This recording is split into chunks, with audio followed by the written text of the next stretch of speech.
నమస్తే అండి.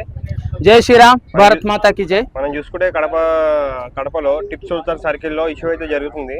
అది ఎంతవరకు కరెక్ట్ అంటారు? కడప అనేది పాకిస్తాన్ కాదు, బంగ్లాదేశ్ కాదు, అలాగని అమెరికా కూడా కాదు, అలాగని ఇజ్రాయెల్ దేశం కూడా కాదు. అది ఆంధ్ర హిందూ దేశం.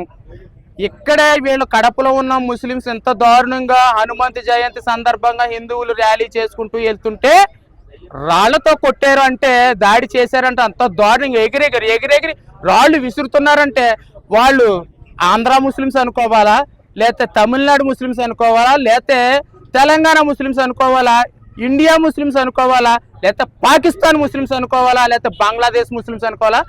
ఈ విషయం హిందువులు బాగా ఆలోచించాల్సిన విషయం. ఇంత దుర్మార్గంగా అక్కడ కడపలో ఉన్న ముస్లిమ్స్ చేస్తున్నారంటే హిందూ ధర్మం ఎంత నాశనం అయిపోతుంది అనేది మనం బాగా ఆలోచించాలి. టిప్పు సుల్తాన్ అంటున్నారు. టిప్పు సుల్తాన్ ఏమన్నా ఈ దేశానికి సందర్భమా? ఈ దేశం నాశనం చేయడానికి వచ్చినటువంటి మొగలాయి.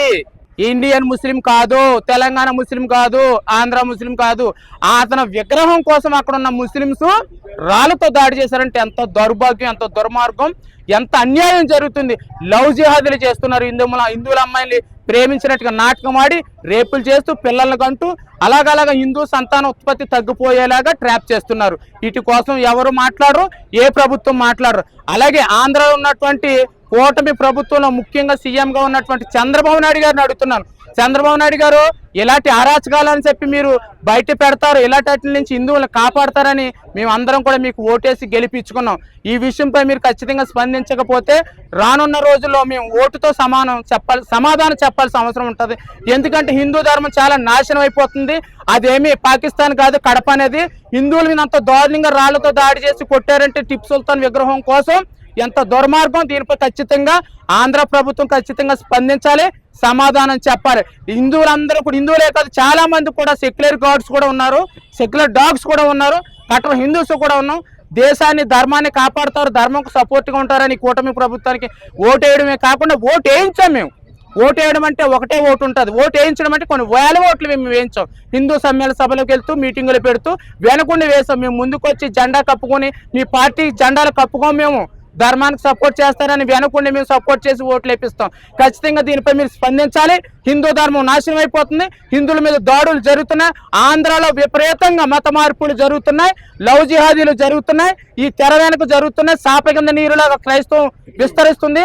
మరొక విషయం ఏంటంటే, మీరు ఒకసారి అన్నారు కదా వైసీపీ ప్రభుత్వం కోసం మీరు కించపరిచి మాట్లాడారో ఏదో మాట్లాడారు మొత్తం మీద జగన్ గారి కోసం. నేనైతే గౌరవిస్తాలే. సరే, జగన్ గారు అయితే కనుక పాస్టర్లకి గౌరవవేతనం కింద సృష్టించి కొత్తగా పెట్టారు. అది ఎప్పుడు లేదు, గతంలో ఆయన పెట్టారు.